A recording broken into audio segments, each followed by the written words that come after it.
अनार्पित चरिम चिरात् करुणयाय अवतीर्ण कलो समर्पयितुम् उन्नत उज्ज्वल रसम सभक्ति श्रियम्। हरिः सुंदर पुरट सुंदर दुति कदम्ब सन्दीपितः सदा हृदय कंदरे स्फुरतु बशचिनंदनम्। राधा कृष्ण प्रणय विकृतिह्लादिन शक्तिरस्मा देकात्मनावपि भुवि पुरा देहभेदं गतौ तौ। चैतनाख्यं प्रकटमधुना तद्वयं चैकमत्यं राधा भावदूति सुबलितं नौमि कृष्ण स्वरूपम्। श्रीराधया प्रणय महिमा कीदृशवान ओइबा साधो जनाद्भुत मधुरिमा कीदृशवा मोदिया। सौखाञ्जस्य मदनुभवत कीदृशं वेति लोभ्य तद्भावाढ्य समजनि शचिगर्भ सिन्धौ हरिन्दु। वन्दे अहं श्रीगुरो श्रीयुतपदकमलं श्रीगुरून् वैष्णवांश्च श्रीरूपं साग्रजातं सहगण रघुनाथान्वितं तं सजीवं साद्वैतं सावधूतं परिजनसहितं कृष्ण चैतन्य देवं श्रीराधा कृष्ण पादं सहगण ललिता श्रीविशाखान्वितांश्च। नमो ॐ विष्णुपादाय कृष्णप्रेष्ठाय भूतले श्रीमते भक्तिवेदान्त स्वामिनिति नामिने। नमस्ते सारस्वते देवे गौरवाणी प्रचारिणे निर्विशेष शून्यवादी पाश्चात्यदेशतारिणे। जय श्री कृष्ण चैतन्य प्रभु नित्यानंद श्री अद्वैत गदाधर श्रीवासदि श्री गौर भक्तबिंद। हरे कृष्णा कृष्णा कृष्णा हरे हरे हरे राम राम राम हरे हरे। जय जय श्री चैतन्य जय नित्यानंद जय अद्वैत चंद्र जय गौर भक्तबिंद। जय जय श्री चैतन्य जय नित्यानंद जय अद्वैत चंद्र जय गौर भक्तबिंद। जय जय श्री चैतन्य जय नित्यानंद जय अद्वैत चंद्र जय गौर भक्तबिंद। पंचतत्त्वात्मकं कृष्णं भक्तरूपस्वरूपकं भक्तावतारं भक्त्याख्यं नमामि भक्तशक्तिकम्। सुधी सज्जन मंडली, आज के आमादेर चैतन्य सुधा माधुरी 27तम चैतन्य सुधा माधुरी क्लासे उपस्थित सकल के जानाय श्रीकृष्ण चैतन्य प्रभुर प्रीति शुभेच्छा अभिनंदन। সেই সঙ্গে ক্লাস শুরুর শুরুতেই গুরুদেবের চরণে প্রণাম নিবেদন করে তার অহেতুকী কৃপা আশীর্বাদ প্রার্থনা করি। নম ওং বিষ্ণুপাদায় কৃষ্ণপৃষ্ঠায় ভূতলে শ্রীমতে জয়পতাকা স্বামিনিতি নামিনে। নম আচার্যপাদায় নিতাই কৃপা প্রদায়িনে গৌরকথা ধামদায় নগর গ্রাম তারিণে।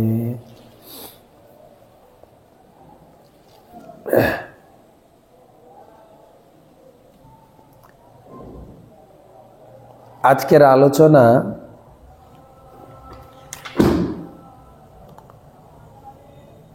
চৈতন্য চরিতামৃত মহাকাব্য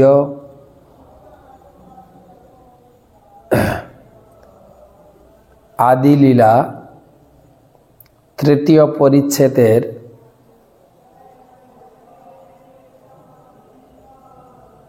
৭৭তম শ্লোক ৭২ শ্লোক থেকে আলোচনা হবে আজকে।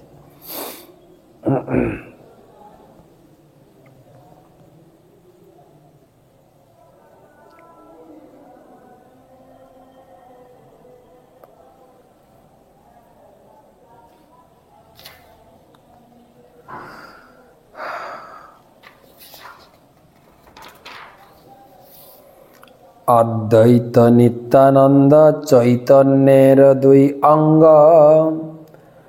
অঙ্গের অবয়বগণ কহিয়ে উপাঙ্গ।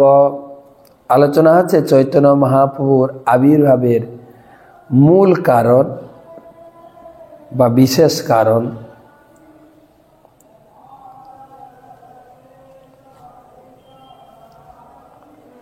তো অদ্বৈত আচার্য এবং নিত্যানন্দ প্রভু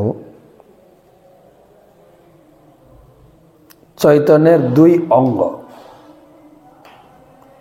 অঙ্গের অবয়বগণ কহিয়ে উপাঙ্গ। অঙ্গের অংশ অন্যান্য ভক্তবৃন্দ যারা ছিলেন তাদেরকে বলা হচ্ছে উপাঙ্গ। অঙ্গ পাঙ্গ তীক্ষ্ণ অস্ত্র প্রভুর সহিতে, সেই সব অস্ত্র হয় পাষণ্ড দলিতে। তো চৈতন্য মহাপ্রভুর কথা আমরা আগে আলোচনা করেছিলাম যে চৈতন্য মহাপ্রভু কোনো অস্ত্র ধারণ করেননি। প্রত্যেক অবতারে ভগবানের তিনটা কাজ থাকে, মূলত তিনটে কাজ।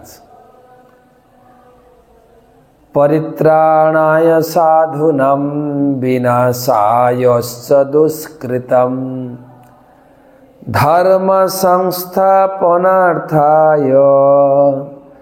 সম্ভবামি ওগে ওগে।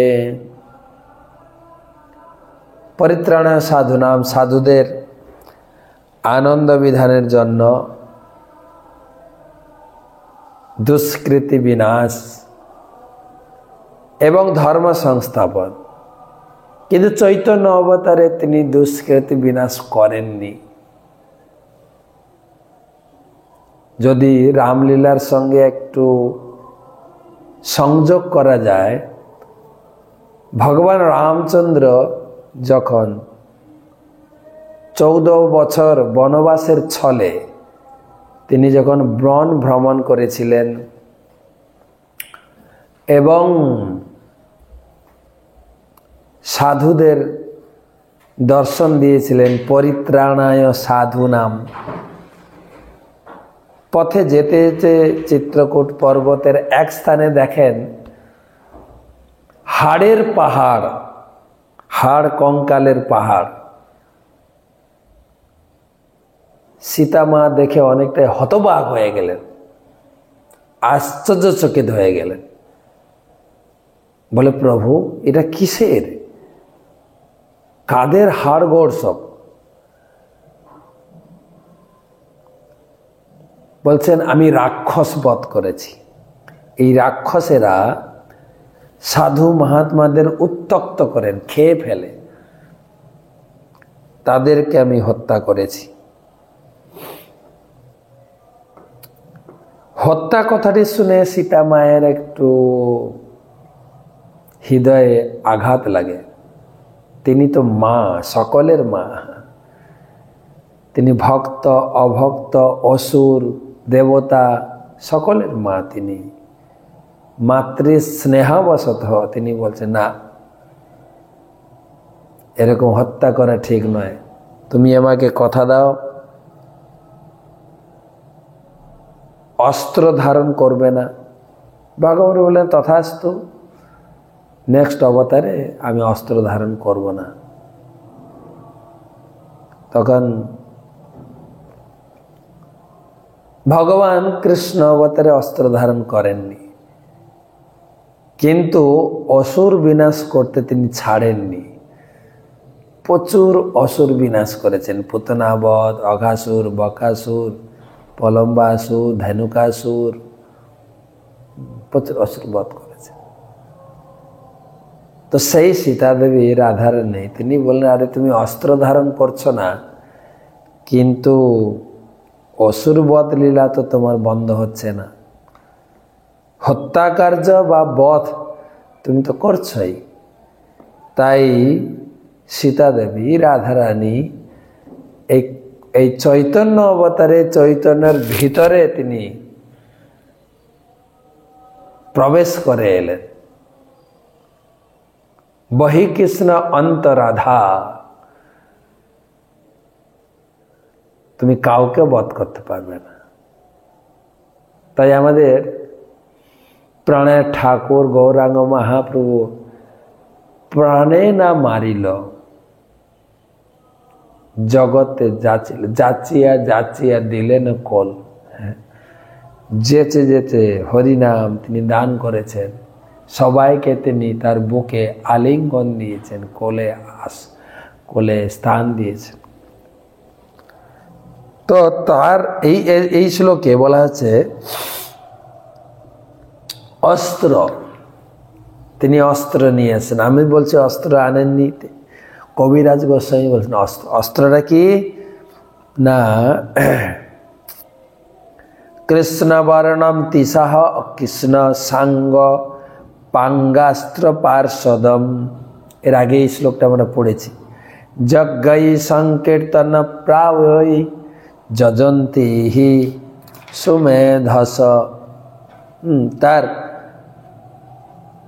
সংকীর্তন বস্ত্র, পার্শ্বদ, এরাই হচ্ছেন তার অস্ত্র, সংকীর্তন অস্ত্র। এখানে লিখছেন অঙ্গ পাঙ্গ তীক্ষ্ণ অস্ত্র প্রভুর সহিত। অঙ্গ নিত্যানন্দ অদ্বৈত, বাকি অন্যান্য ভক্তরা হচ্ছে উপাঙ্গ, অঙ্গ উপাঙ্গ তীক্ষ্ণ অস্ত্র প্রভুর সহিতে, সেইগুলো হচ্ছে অস্ত্র। আর তীক্ষ্ণ অস্ত্র মানে এই অস্ত্র স্থূল নয়, তীক্ষ্ণ। আর সেই অস্ত্রের কাজ কি? সেই সব অস্ত্র হয় পাষণ্ড দলিতে। প্রভুপাদ এর উপরে টিকা লিখছেন। এইভাবে চৈতন্য মহাপ্রভু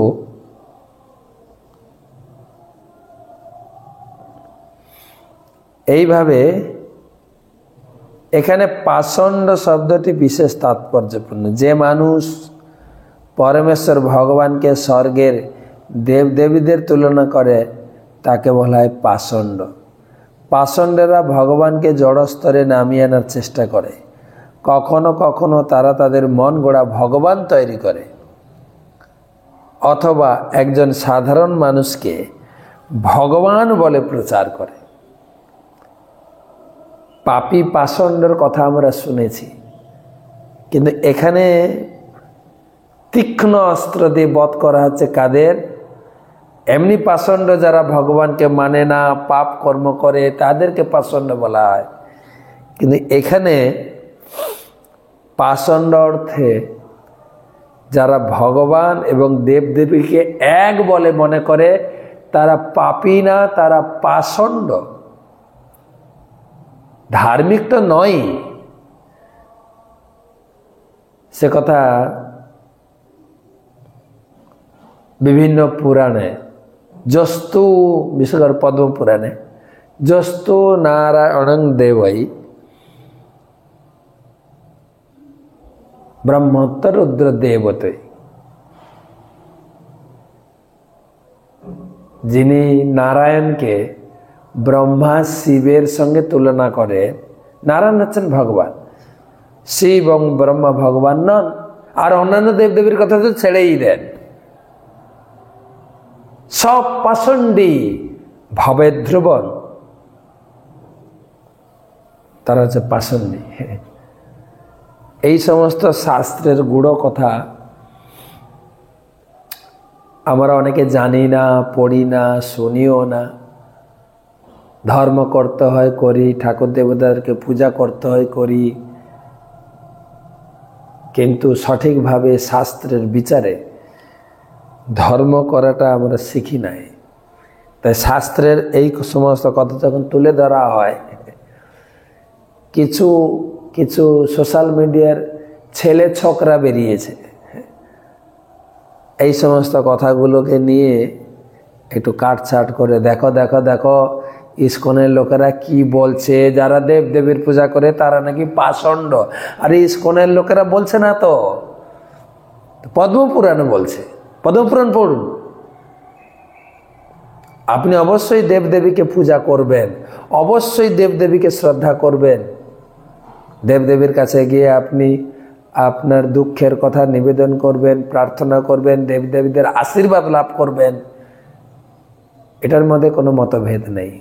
কিন্তু দেবদেবীকে ভগবানের সঙ্গে এক করে, সব ঠাকুর এক, তুমি ধার্মিক নও, তুমি হচ্ছ পাষণ্ডী, পাপী নয় শুধু পাষণ্ডী। তো তাদেরকে দমন করার জন্য তাদের সেই সমস্ত, আবার কিছু লোক আছে নিজের মতো ভগবান তৈরি করে, ঠাকুর ব্রহ্মচারী যত আছে, তারা এতই মূর্খ যে অনেক সময় তারা একজন সাধারণ মানুষকে কৃষ্ণবাসী চৈতন্য মহাপ্রভুর পরবর্তী অবতার বলে প্রচার করে। কাকে বলা হচ্ছে আপনারা অনেকেই বুঝতে পারছেন, যদিও সেই মানুষটির কার্যকলাপ ভগবত অবতারদের কার্যকলাপ থেকে সম্পূর্ণ ভিন্ন। এভাবেই তারা সাধারণ মানুষের প্রতারিত করে। যিনি যথার্থ বুদ্ধিমান এবং বৈদিক প্রমাণের ভিত্তিতে পরমেশ্বর ভগবানের অবতারদের কার্যকলাপ সম্বন্ধে অবগত, তিনি কখনই পাষণ্ডীদের দ্বারা বিভ্রান্ত হয়। তা আপনি যদি ঠিকমতো গীতা, ভাগবতম, চৈতন্য চরিতামৃত আদি গ্রন্থগুলি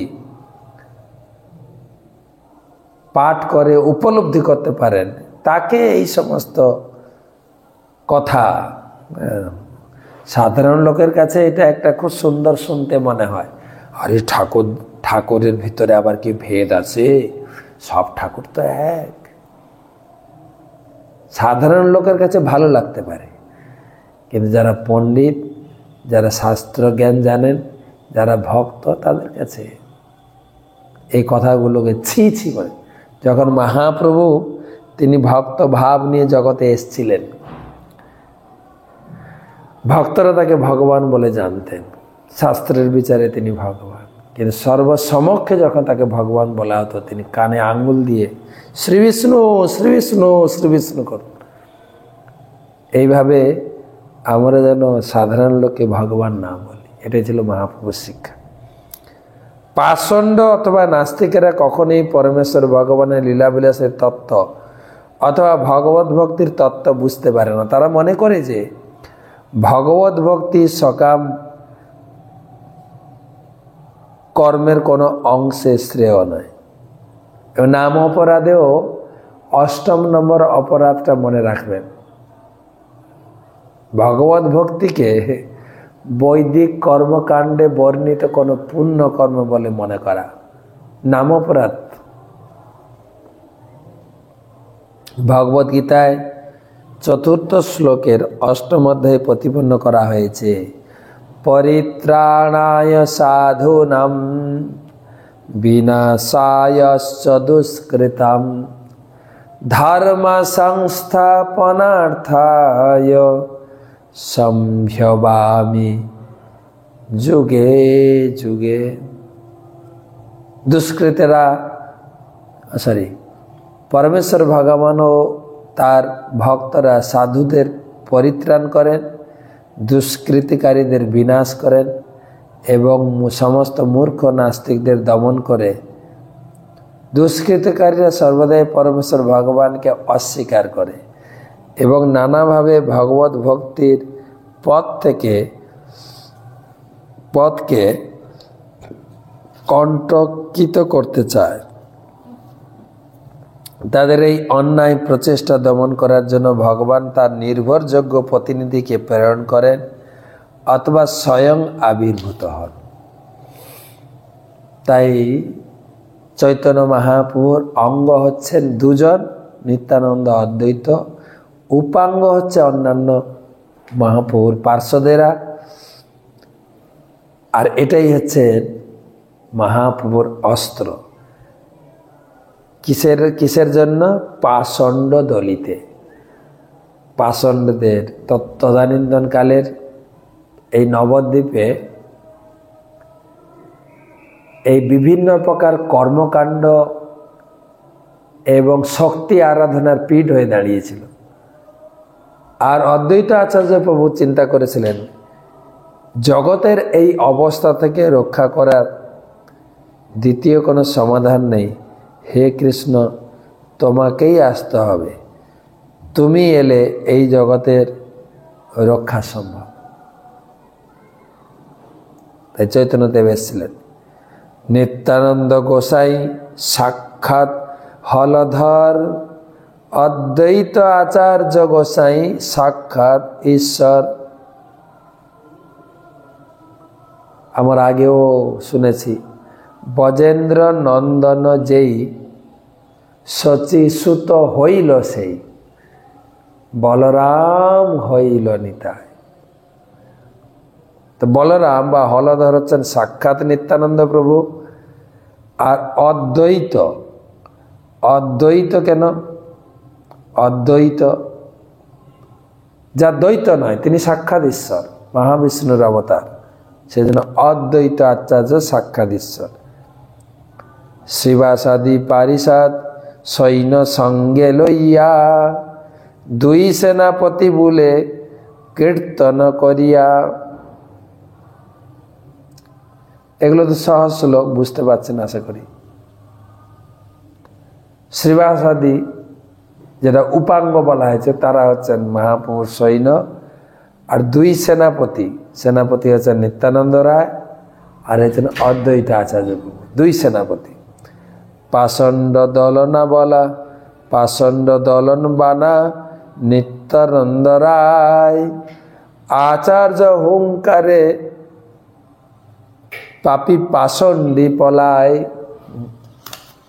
এই দুজন হচ্ছেন সেনাপতি। আচার্যের হুঙ্কার, মহাপ্রভু অনেক সময় বলেছেন, সুতিয়া আছিনু আমি ক্ষীর সাগর ভিতরে, নিদ্রা ভঙ্গ হইল মোর নাড়ার হুঙ্কারে।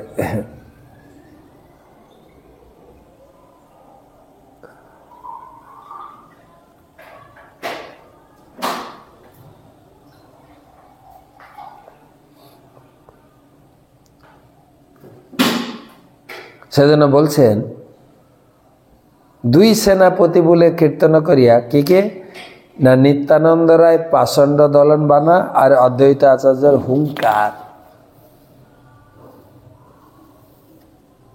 সংকীর্তন প্রবর্তক শ্রীকৃষ্ণ চৈতন্য, সংকীর্তন যজ্ঞতারে ভজে সেই ধন্য। সংকীর্তন শ্রীকৃষ্ণ চৈতন্য মহাপ্রভু সংকীর্তন অবতার, যজ্ঞের প্রবর্তক। যিনি এই সংকীর্তনের মাধ্যমে ভজনা করেন তিনি হচ্ছেন যথার্থ ভাগ্যবান।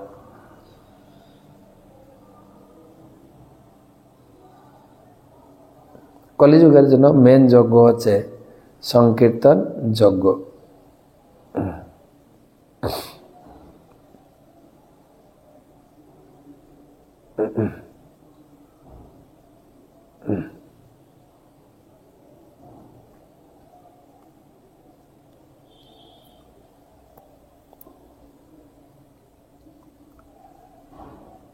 আর যিনি এই সংকীর্তন যজ্ঞে অংশগ্রহণ করছেন বা সংকীর্তন যজ্ঞের দ্বারা কলিযুগের এই সাধন পন্থা অবলম্বন করেছেন, এখানে কবিরাজ গোস্বামী বলছেন তিনি জগতে ধন্য, তার জীবনকে ধন্য করেছেন। সেই তো সুমেধার কুবোধি সংসার, সর্বযজ্ঞ হইতে কৃষ্ণ নাম যজ্ঞ সার।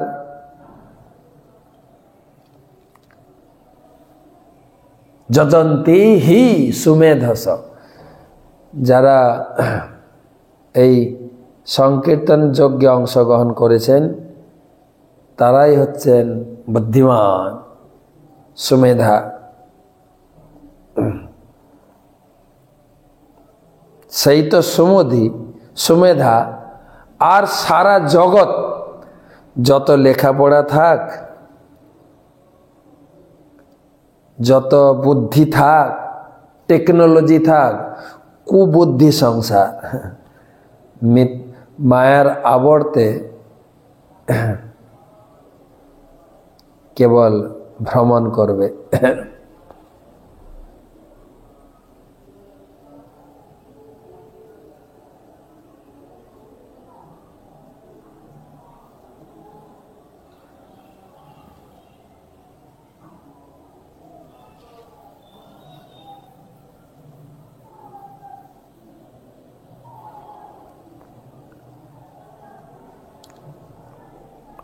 শ্রী চৈতন্য মহাপ্রভু হচ্ছেন সংকীর্তন আন্দোলনের পিতা এবং প্রবর্তক। সংকীর্তন পিতরৌ, যে মানুষ সংকীর্তন আন্দোলন তার জীবন, সম্পদ, বুদ্ধিমত্তা ও বাক্য উৎসর্গ করার মাধ্যমে ভগবানের আরাধনা করে, ভগবান তার প্রতি সদয় হন এবং আশীর্বাদ বর্ষণ করেন। এছাড়া অন্য সকলেই হচ্ছে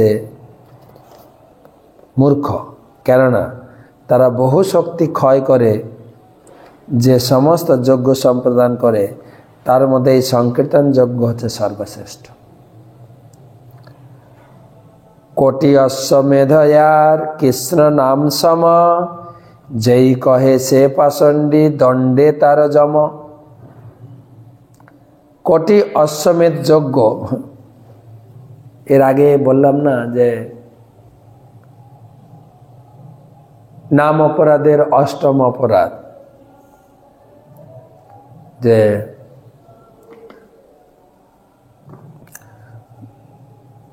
এই হরিনাম করাকে বৈদিক কর্মকাণ্ডে বর্ণিত পুণ্য কর্ম বলে মনে করা, সেও এক প্রকার পাষণ্ডী। যেই কহে সেই পাষণ্ডী দণ্ডে তারা যাব। পাষণ্ডী চৈতন্য চরিতামৃতের বিচারে কাদের পাষণ্ডী বলা হয় দেখে নেন। শুনতে একটু খারাপ লাগতে পারে, কর্মকাণ্ড করছে, দেবদেবীর পূজা করছে, সে যদি মনে করে না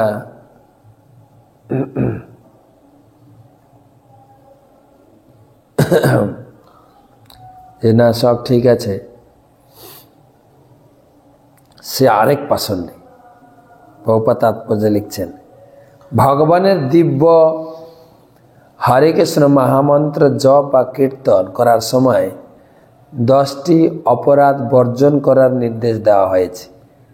10টি অপরাধের মধ্যে অষ্টম অপরাধটি হচ্ছে ধর্ম ব্রত ত্যাগ হুতাদি সর্বশুভ ক্রিয়া সাম্যমপি প্রমাদ, অর্থাৎ ভগবানের নাম কীর্তনকে ব্রাহ্মণ অথবা সাধুদের দান করা, দাতব্য শিক্ষা নিকেতন খোলা, খাদ্য বিতরণ করা প্রভৃতি পুণ্যকর্মগুলির সমপর্যায়ভুক্ত মনে করা উচিত নয়। কোনো পুণ্য কর্মের ফলই হরে কৃষ্ণ মহামন্ত্র কীর্তন করা সমপর্যায়ভুক্ত নয়। বৈদিক শাস্ত্রে বলা হয়েছে, গোকটি দানম গ্রহণে খগস্য प्रयाग गंगदक कल्पवासः यज्ञाजुतं मेरु सुवर्ण दानम गोविंद कीर्तेन समम सताम सई। एमनकि जे केउ यदि सूर्य ग्रहणेर समय कोटी गाभी दान करे गंगा और যমুনার संगम स्थले लक्ष लक्ष बछर धरे बास करें अथवा यज्ञे ब्राह्मणदेर पर्वत प्रमाण स्वर्ण दान करें तबुओ तिनी हरे कृष्ण महामंत्र कीर्तन करार 1% फल अर्जन करते पारबेन ना। এটা एकदम शास्त्र प्रमाण दिए प्रभुपाद बुझाচ্ছেন।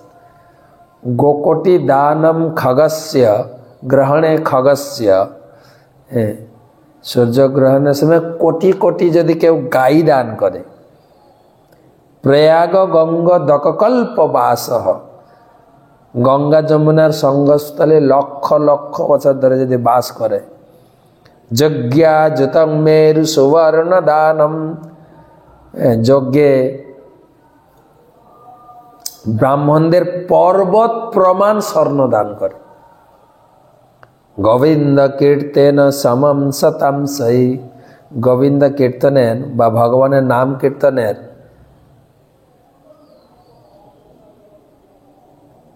एक बिंदु समतुल्य नय। प्रकृत तत्व हच्छे श्रीकृष्ण ओ तार नाम सर्वतोभावे चिन्मय ताई ता सब रकम जड़जागतिक पुण्य कर्मेर अतीत। पुण्य कर्म हच्छे जड़जागतिक स्तरेर वस्तु किन्तु भगवानेर दिव्य नाम कीर्तन सम्पूर्णभावे चिन्मय ताई पाषण्डिरा ता बुझते ना पारलेও भगवानेर दिव्य नाम कीर्तनेर संगे पुण्य कर्मेर कखनই तुलना करा হয় না।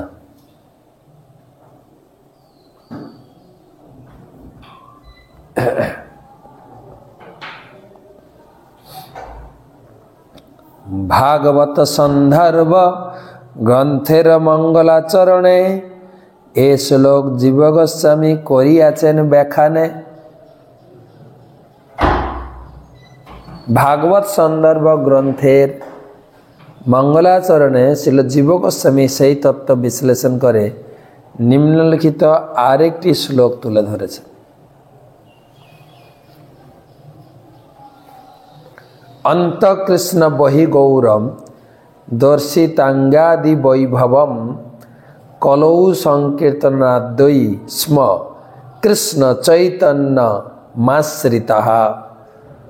अंत कृष्णं बहिर्गौरम दर्शितांगादि वैभवम कलौ संकीर्तन आद्वयी स्म कृष्ण चैतन्यम आश्रितः। आमी श्री कृष्ण चैतन्य महाप्रभुर आश्रय ग्रहण करी जिनी बाइरे गौरवर्ण धारण करेছেন किन्तु अंतरे तिनी हচ্ছেন स्वयं श्रीकृष्ण। এই কলিযুগে তিনি ভগবানের দিব্য নাম কীর্তন করার মাধ্যমে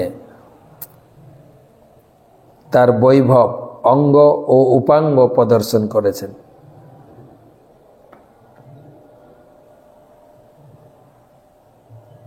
अंगस उपांग 52 श्लोके उद्धृत भागवत में कृष्ण वर्णम स्थिता कृष्ण श्लोकटी जीव गोस्वामी तार भागवत सन्दर्भ बा सत्संदर्भ ग्रंथेर मंगलाचरण उल्लेख करेছেন। তিনি श्रीमद् भागवत में এই শ্লোকটি বিশ্লেষণ করতে গিয়ে এই শ্লোকটি 81 এই শ্লোকটি रचना করেছেন। মানে कृष्ण वर्णम तीसा कृष्णर ওই শ্লোকটি বর্ণনা করতে গিয়ে এই যে এখন শ্লোকটি পাঠ হচ্ছে অন্ত কৃষ্ণ বহির্গৌর এটা কোট করেছেন, বর্ণনা করেছেন, বিশ্লেষণ করেছেন।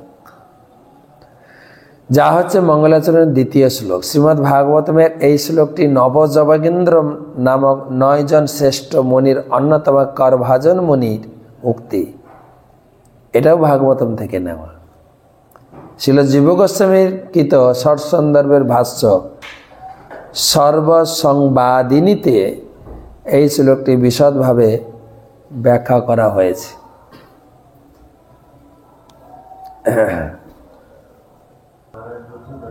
তো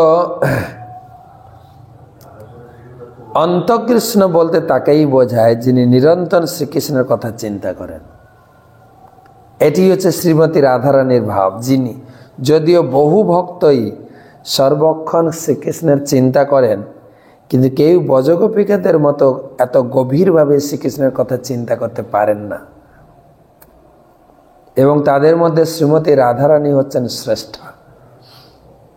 শ্রীমতী রাধারানীর কৃষ্ণ ভাবনামিত উৎকর্ষতা অন্যান্য সমস্ত ভক্তদেরকে ছাপিয়ে যায়। শ্রীকৃষ্ণকে জানবার জন্য শ্রী চৈতন্য মহাপ্রভুর শ্রীমতী রাধারানীর ভাব অবলম্বন করেছিলেন। তাই তিনি নিরন্তর রাধারানীর মতো শ্রীকৃষ্ণের কথা চিন্তা করতেন।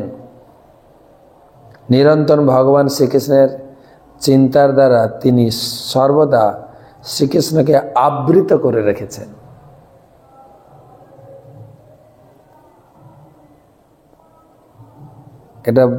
এটা কথা তুলে ধরেছেন প্রভুপাদ। শ্রীকৃষ্ণের চিন্তার দ্বারা সর্বদা তিনি শ্রীকৃষ্ণকে আবৃত করে রেখেছেন। শ্রীকৃষ্ণ চৈতন্য, যার অঙ্গকান্তি ছিল তপ্ত কাঞ্চনের মতো গৌর বর্ণ, তিনি তার নিত্যানন্দ, নিত্য পার্ষদ, বৈভব, প্রকাশ অবতার সহ প্রকাশিত হয়েছিলেন। তিনি হরে কৃষ্ণ মহামন্ত্র কীর্তনের দ্বারা কীর্তনের পন্থা প্রচার করেছিলেন, এবং যারা তার শ্রীপাদ পদ্মে আশ্রয় করেছিলেন তারা সকলেই ধন্য। তো যারা আমরা বলি চৈতন্য মহাপ্রভুর পরবর্তীকালে আমার গুরুদেব, তিনি চৈতন্য অভিন্ন অবতার, তো তাদেরকে একটা কথা জানতে হবে, চৈতন্য মহাপ্রভু যেরকম কৃষ্ণের চিন্তা, কৃষ্ণ নাম উচ্চারণ এবং কৃষ্ণ নাম প্রচার করেছেন, আপনার গুরুদেব তাই করছেন কি না? গুরুদেব নিজে কৃষ্ণ হয়ে মন্দির দখল করে বসে আছে, সেটাই বিচার্য বিষয়। উপপুরাণে শুনি শ্রীকৃষ্ণ বচন, কৃপা করি ব্যাস প্রতি করিয়াছেন কথন। পুরাণ এবং উপপুরাণ, পুরাণ সম্বন্ধে যে সমস্ত গ্রন্থ রয়েছে সেখানেও শোনা যায় শ্রীকৃষ্ণ নিম্নলিখিত শ্লোকটি উল্লেখ করে ব্যাসদেবের প্রতি কৃপা প্রদর্শন করেছিলেন। যে কৃষ্ণ নিজে বলেছেন উপপুরাণে, অহমেব কচিৎ ব্রহ্মণ সন্ন্যাসাশ্রম মমাশ্রিত হরিভক্তিম গ্রাহয়ামি কলৌ পাপ হতান্নরান। অহমেব কচিৎ ব্রহ্মণ সন্ন্যাসাশ্রমমাশ্রিত হরিভক্তিম গ্রাহয়ামি কলৌ পাপ হতান্নরান। হে ব্রাহ্মণ, কখনো কখনো আমি কলিযুগের অধপতিত পাপী মানুষদের হরিভক্তি প্রদান করার জন্য সন্ন্যাস আশ্রম অবলম্বন করি। ভগবান কৃষ্ণ নিজে বলেছেন ব্যাসদেবকে, তুমি এটা লিখবে শাস্ত্রে, ঠিক আছে?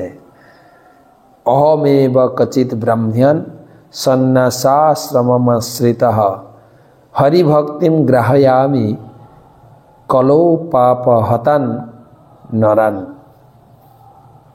ভাগবত ভারত শাস্ত্র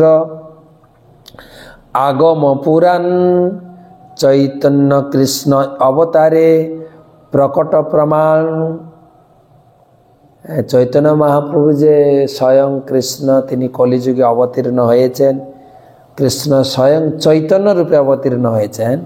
কোন কোন শাস্ত্রে প্রমাণ আছে? ভাগবতে আছে, ভারত শাস্ত্র মানে আছে মহাভারত, আগম পুরাণ, আগম মানে সমস্ত বৈদিক শাস্ত্র, আর চৈতন্য কৃষ্ণ অবতারে প্রকট। প্রত্যক্ষ দেখো নানা প্রকট প্রভাব, অলৌকিক কর্ম অলৌকিক অনুভব। চৈতন্য মহাপ্রভুর কার্যকলাপ, অলৌকিক ভক্তিভাব, অলৌকিক কার্যকলাপ প্রত্যক্ষ দেখেছেন লোকে, আর দেখাও যায়, এখনো দেখতে পারেন। আমরা এখনো তার সেই নিত্যলীলা, অদ্যাপিহ সেই লীলা করে গৌর রায় কোন কোন ভাগ্যবানে দেখিবারে পায়। আমরা যখন নতুন মন্দিরে এই মন্দিরে জয়েন করলাম প্রথম সেই 91 সালে। আমাদের যিনি ট্রেনার ছিলেন, ট্রেনিং দিতেন, আমাদের ভোরে ওঠা, নতুন কি বলে স্নান করা, ব্রহ্ম মুহূর্তে স্নান করা, তারপরে শুদ্ধ বস্ত্র পরিধান করে তিলক করে মন্দিরে মঙ্গল আরতি, তারপরে বসে ভগবানের নাম জপ ধ্যান করা, তারপরে ছিল ঘর রাস্তা বাগান বাড়ি ঝাড়ু দিয়ে পরিষ্কার করা।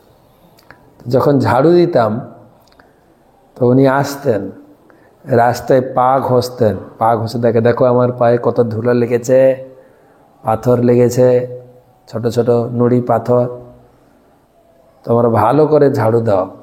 এই পথ দিয়ে প্রতিদিন চৈতন্য মহাপ্রভু কীর্তন করতে করতে ভক্তদের সঙ্গে নৃত্য করতে করতে যান।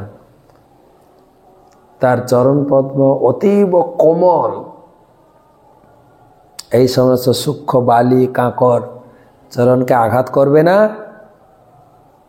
সেই ভাব নিয়ে তোমরা ঝাড়ু দেবে। হ্যাঁ, তো বলার প্রসঙ্গ হচ্ছে তার লীলা এখনো চলছে, কোনো কোনো ভাগ্যবানে দেখিবারে পায়। তাই এখানে বলছেন কবিরাজ গোস্বামী, কৃষ্ণ চৈতন্য অবতারে প্রকট প্রমাণ, প্রকট প্রমাণ, প্রত্যক্ষ দেখো নানা প্রকট প্রভাব, অলৌকিক কর্ম অলৌকিক অনুভব। প্রকট প্রভাব দেখতে পাওয়া যায়, এটা এটা প্রেজেন্ট কন্টিনিউয়াস বলেছে না, প্রেজেন্ট কন্টিনিউয়াস সেন্টেন্স বলে, টেন্স হচ্ছে না, পড়েছেন আপনারা, future tense, present tense, past tense, এটা যে প্রেজেন্ট কন্টিনিউয়াস টেন্সে বলছে, দেখা যায়, এখনো যায় দেখা। কিন্তু দেখিয়া না দেখে যত অভক্তের গণ, উলুকে না দেখে যেন সূর্যের কিরণ। কিন্তু যারা অভক্ত, যারা পাষণ্ডী, তারা শাস্ত্রের এই প্রত্যক্ষ প্রমাণ অনুভব করেও তাদের হৃদয় পরিবর্তন হয় না। উদাহরণ দিয়েছেন, উলুক, উলুক মানে হচ্ছে পেঁচা। আচ্ছা দেখুন তো দিনের বেলা সূর্য ওঠে কিনা, এখন তো রাত্রি, সূর্য ওঠে কিনা? হ্যাঁ ওঠে, কিন্তু পেঁচা তো আলো দেখতে পায় না। তো পেঁচা বলছে তো সূর্য কোথায় উঠেছে, আমি তো দেখতে পাচ্ছি না। তো সেজন্য বলছেন উলুকে না দেখে যেন সূর্যের কিরণ। এটা শ্লোক তিনি শিল প্রভুপাদ তাৎপর্যে যামুনাচার্যের রচিত স্তোত্ররত্ন থেকে এটা শ্লোক কোট করেছেন। শ্লোকটা পড়ি, আপনার চৈতন্য চরিতামৃতে পড়া হলে সব শাস্ত্র পেয়ে যাবেন, বেদ আগম পুরাণ মহাভারত ভাগবত গীতা সব চৈতন্য চরিতামৃতে। এখানে একটা শ্লোক দিয়ে স্তোত্র রত্ন, চৈতন্যের পিছনে লিস্ট দেওয়া হয়েছে কতগুলো বই থেকে এই বইটিকে ব্যাখ্যা করতে গিয়েছিল প্রভুপাদ, কতগুলি বইয়ের প্রমাণ দিয়েছেন। তা প্রথমেই তিনি লিস্ট করেছেন, আপনারা দেখবেন বইয়ের লিস্ট কোন কোন বই থেকে ব্যাখ্যা সংযোজন করা হয়েছে, পুরো লিস্ট এখানে আছে। অথর্ব সংহিতা, অদ্বৈত চরিত, অনন্ত সংহিতা, অনুভাষ্য, অমৃত প্রবাহ ভাষ্য, আদি পুরাণ, ঈশোপনিষদ, উপদেশামৃত উপনিষদ, উজ্জ্বল নির্মলী ঋক সংহিতা, ঋগ্বেদ, ঐতরীয় উপনিষদ, কঠোপনিষদ, কলি সন্তরণ উপনিষদ, কুর্ম পুরাণ, কৃষ্ণ কর্ণামৃত, কৃষ্ণ জামল, কৃষ্ণ সন্দর্ভ, ক্রম সন্দর্ভ, গোপী প্রেমামৃত, চৈতন্য চরিত মহাকাব্য, ছান্দোগ্য উপনিষদ, তত্ত্ব সন্দর্ভ, তৈতরীয় উপনিষদ, দানকেলি কৌমুদী, নামার্থ সুধাবিধ, নারদ পঞ্চরাত্র, নারায়ণ উপনিষদ, নারায়ণার্থর্ব শির উপনিষদ, नारायण संहिता, नरोत्तम विलास, पद्म पुराण, परम संहिता, परमात्मा संदर्भ, प्रमेय रत्नावली, प्रश्न उपनिषद, प्रेम विलास, पौष्कर संहिता, बामन पुराण, वायु पुराण, विदग्ध माधव। कतगुलो?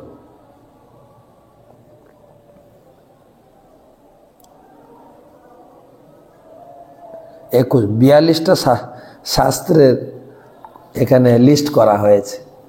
সেজন্য এখানে স্তোত্র রত্ন থেকে সেটা রামানুচার্যের রচিত, রামানুচার্যের গুরুদেব। তম শীল রূপ চরিতৈ পরম প্রকৃষ্ঠৈ সত্যেন সাত্বিকতয়া প্রবলৈচ্চ শাস্ত্রৈ प्रख्यात दैव परमार्थ विदाम मतैश्च नैवासुर प्रकृतय प्रभवन्ति बद्धुम। तम शील रूप चरितै परम प्रकृष्टै सत्येन सात्विकतया प्रबलैश्च शास्त्रै प्रख्यात दैव परमार्थ विदाम मतैश्च नैवासुर प्रकृतय प्रभवन्ति बद्धुम। हे भगवान, যদিও তুমি তোমার মহিমান্বিত কর্ম, মাধুর্যমণ্ডিত রূপ, মহিমাময় চরিত্র, অসাধারণ ক্ষমতার বলে পরমেশ্বর ভগবান এবং তার সমস্ত সাত্ত্বিক শাস্ত্রসমূহ এবং সকল পরমার্থ কর্তৃক প্রতিপাদিত হয়েছে, তবুও আসুরিক মনোভাবাপন্ন ব্যক্তিরা তোমাকে হৃদয়ঙ্গম করতে পারে না। তোমার মহিমান্বিত কর্ম, মাধুর্যমণ্ডিত রূপ, মহিমান্বিত চরিত্র, অসাধারণ ক্ষমতা শাস্ত্রে বর্ণিত আছে, কিন্তু লোকে দেখেও বিশ্বাস করে না, না সব এক। তো এটি রামানুচার্যের গুরুদেব রামানুচার্যের রচিত স্তোত্র রত্ন থেকে উদ্ধৃত একটি শ্লোক। প্রামাণিক শাস্ত্রসমূহ শ্রীকৃষ্ণের অপ্রাকৃত রূপ, গুণ, লীলা আদির বর্ণনা করে এবং শ্রীকৃষ্ণ স্বয়ং পৃথিবীর সবচাইতে প্রামাণিক শাস্ত্র ভগবদ্গীতা তার নিজের সম্বন্ধে বিশ্লেষণ করেছেন। বেদান্ত সূত্রের ভাষ্য শ্রীমদ্ ভাগবতমে তাকে আরও বিশ্লেষণ করা হয়েছে। এই সমস্ত প্রামাণিক শাস্ত্রের বর্ণনা অনুসারে শ্রীকৃষ্ণকে পরমেশ্বর ভগবান বলে স্বীকার করা হয়েছে। কেবল অজ্ঞ মানুষেরা স্বীকৃতির মাধ্যমে নয়। আধুনিক যুগে এক ধরনের মূর্খ মানুষেরা মনে করে যে যেভাবে তারা ভোট দিয়ে রাজনৈতিক নেতাদের নির্বাচন করে, সেইভাবে তারা ভোট দিয়ে যে কোনো ব্যক্তিকে ভগবান বানাতে পারে। কিন্তু জড়াতীত পরমেশ্বর ভগবান প্রামাণিক শাস্ত্রে নির্ভুলভাবে বর্ণিত হয়েছেন। ভগবদ্গীতায় ভগবান শ্রীকৃষ্ণ বলেছেন যে মূর্খ লোকেরাই কেবল তাকে সাধারণ মানুষ বলে অবজ্ঞা করে এবং মনে করে সকলেই তার মতো পরম তত্ত্ব জ্ঞান দান করতে পারে। এমনকি ঐতিহাসিক বর্ণনা অনুসারেও শ্রীকৃষ্ণের কার্যকলাপ অত্যন্ত অসাধারণ। শ্রীকৃষ্ণ দৃপ্তকণ্ঠে ঘোষণা করেছেন, আমি হচ্ছি ভগবান, এবং তিনি সেই অনুসারে কার্যও করেছেন। মায়াবাদীরা মনে করে যে কেউ নিজেকে ভগবান বলে যে কেউ ভগবান বলে নিজেকে দাবি করতে পারে, কিন্তু সেটি তাদের ভ্রান্তি। কেননা শ্রীকৃষ্ণের মতো এই ধরনের অসাধারণ কার্যকলাপ কেউ করতে পারে না। তিনি যখন তার মাতৃক্রোধস্থ শিশু ছিলেন, তখন তিনি পুতনা নামী এক ভয়ঙ্করী রাক্ষসকে সংহার করেছিলেন। তারপর তিনি একে একে তৃণবর্তাসুর, বৎসাসুর, বকাসুর সংহার করেছিলেন। তারপরে একটু বয়সপ্রাপ্ত হলে তিনি অঘাসুর এবং ঋষভাসুরকে বধ করেছিলেন। এভাবে দেখা যায় ভগবান সর্বাবস্থাতেই ভগবান। যোগ অভ্যাস করার মাধ্যমে ভগবান হওয়া যায়, এই ধারণাটি হাস্যকর। কঠোর প্রচেষ্টার মাধ্যমে যে কেউ প্রকৃতির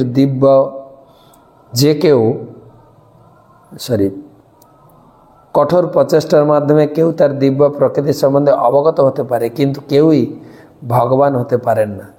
যে সমস্ত অসুরেরা মনে করে যে কেউই ভগবান হতে পারে, তারা অত্যন্ত নিন্দনীয়। প্রামাণিক শাস্ত্রগুলি প্রণয়ন করেছেন ব্যাসদেব, নারদমুনি, অসিত, পরাশর আদি মহর্ষিরা তারা সাধারণ মানুষ নন। বেদের সমস্ত অনুগামীরাই এই সমস্ত মহাপুরুষদের স্বীকার করেছেন। তাদের প্রামাণিক শাস্ত্রগুলি বৈদিক শাস্ত্রের ভিত্তিতে রচিত, কিন্তু তা সত্ত্বেও আসরিক ভাবাপন্ন জীবেরা শাস্ত্রের প্রমাণ স্বীকার করে না। তারা ইচ্ছাপূর্বক পরমেশ্বর ভগবান ও তার ভক্তদের বিরোধিতা করে।